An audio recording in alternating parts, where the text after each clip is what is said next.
yari yashakaga gutoteza uyu muhanuzi Eliya. Uyu rero Eliya yari karanyagabagara. Mbega yari yavuze iki? Eliya yari yavuze ati, nyabuna nyabuna nimutareka kubuza igihugu cyanyu kuzenga. Kumva yuko umwami yakarabuza abiwe yuko abantu basenga Imana. Ati nimutareka ibyo muriko muragira, mu gihugu agiye kuza uruzuba, kandi urwo ruzuba ruzoca rukurikirwa n'iki? N'amapfa. Kuko murazi yuko babonetse uruzuba haca hakurikira amapfa. None rero yavuze ku ijisho ryabo bafite iyo sema, ngo kugeza ku rusema igira ngo tuzenye ngo turonke uruzuba tube tugiye gupfa. Aramwirukako rero, baramwiruka baramutoza. Ariyo yaragiye ahunze, agiye ahitwa Sarepta, icyo gihe. Aho rero uwo mwami si we yahatwara, yari yahunze agiye ahandi atari umwami yashitsa ingabo ziwe. Niho rero Imana yamwereka akayira yocamo, akaca rero ahura n'uyu umupfakazi ariko baratora ku rugwi, hanyuma agaca amwitura kuko inzara nawe nyene yari bwamwice uyu Eliya. Murumva rero igituma navuze yuko Imana itigera yibagira uwayo yayizigiye. Eliya murumva yuko yakoze icyo yabwirizwa gukora, kuko yubashe ijambo ry'Imana. None yagiye yaburaniwe n'umuntu wivuga, mu gihe nyene yagira ngo yaburaniwe, yaba Imana ikiye imwerekeza ku mupfakazi.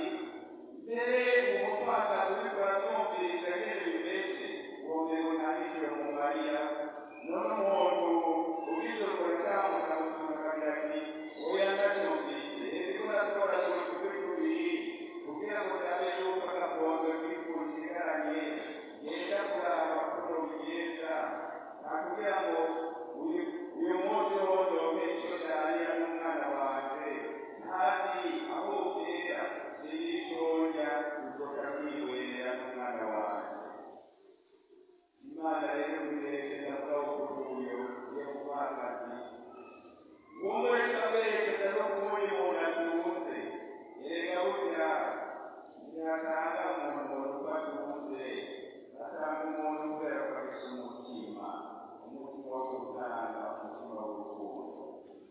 Imana rero yarababwiwe Eliya umuhanuzi wayo, imwereka ko nyaho kuri uwo mupfakazi. Imana rero murumva yuko nibyo tuma bigutererane gusa tumaze kuja mu kaga, irabandanya ikuherekeza. Imana ntiyigera guteka ku wayo iyo abaganije ayizigira.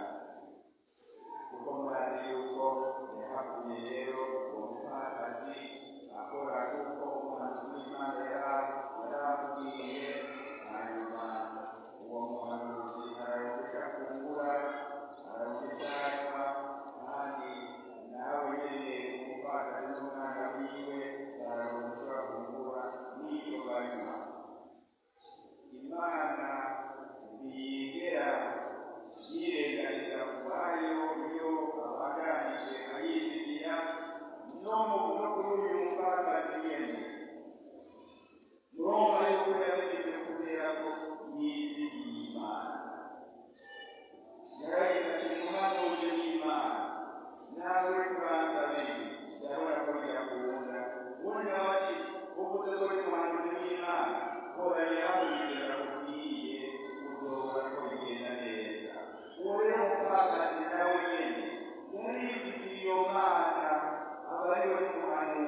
bawukarabura kwiga mu mafuzu ibitangaza by'Imana.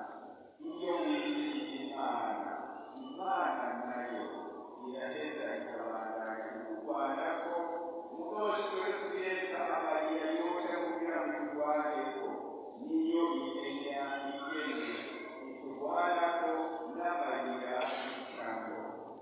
Kenshi turakurondera ibyo bitangaro kuko tugira tuti none Imana nibaze tubwire neza ko iza kutugirira ibintu tubonere kuza tubikora. Tugomba kubanza guhinduza iyo Mana ibaze twereke ngo sinabizi neza muramukarabirize naho hanyuma ntibikabe ngo igarukire, kuko tukunze gukorera gushitse tutiziriye Imana bikwiye. Rero twabe twiziriye Imana, wabe ariyo tuguma twumvira ijambo ryayo hanyuma tuyangure, niho tuzobona ibitangaza biriko birakoreka mu buzima bwacu. Icya kabiri gisa n'icyo nyene nuko Imana yarama ishima ikongera mbere igasubiriza mu ndumane umuntu afise umutima wo gufasha ingenzi no gusabikanya. Murabyumvise muri mukarakazi wo mu gisoma cya mbere yafashijwe Eliya agiye mu mashyitsi yabo, yari umuntu ariko ariyenganira ngo umurebe w'ingenzi none yaramufashije. Uwo mupfakazi yaremeye gusabikanya dukeya yari afise, kubera ko yasabikanije ku dukeya yari afise, Imana ikiramugarukira iramusubiriza mu ndumane mbere ibisumbirije.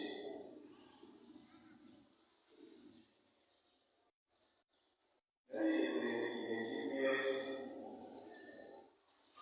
urabona ko rero naje kandi Ngozi ariko arasigura isengero rimwe rikibuka paruwasi ya Niyo, nihweje ukuntu batanga amashikanwa umuntu akazana icyasha cy'amafaranga 5, undi akazana cy'icumi, undi akazana inoti ya 20, undi y'ijana, kandi bakabaza ubona rero ko bafise ikutege intego baje gutanga ikintu kigoye bakaza barihanga. Abagenda babwira mbega none ko mu Kirundi bavuga gusubiriza mu ndumane umuntu, kenshi na kenshi iyi ndumane umuntu yakuzaniyemo iyo wamusubiriza, siko mubizi. Wasubiriza mu ndumane umuntu mu ndumane yakuzaniye, urashobora no kugira ibindi mugabo kenshi icyo cyo gusubiriza umuntu mu ndumane byavuga yuko niyakuzanira mu gakoko gatoya, reka nawe ukagusubiriza nyene muri ako gakoko gatoya, siko biri. Urashobora kubona yuko umugore aje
natwe rero no ngaha inyigisho ya gatatu tumenye kuza turatangana umutima mwiza kandi dutange tugomba gusa kwikura Imana kwikura abantu guheza ibwirizwa dutange tubona yuko mu by'ukuri twipanze hagize icyo duhebye muntu Imana yoba yarabaye ukaba ufise utwumvise uko wigengeje kuruta abandi ukaba wifise ntiwishime ubiryamako kuko wowe nawe ubiryamako uzobisiga nyine turicira inzira yawe tuwuca kugira ngo ushike mu bwami bw'Imana kuko rimwe na rimwe nibyo bintu wowe utunze nk'uko babivuze nawe utunze mu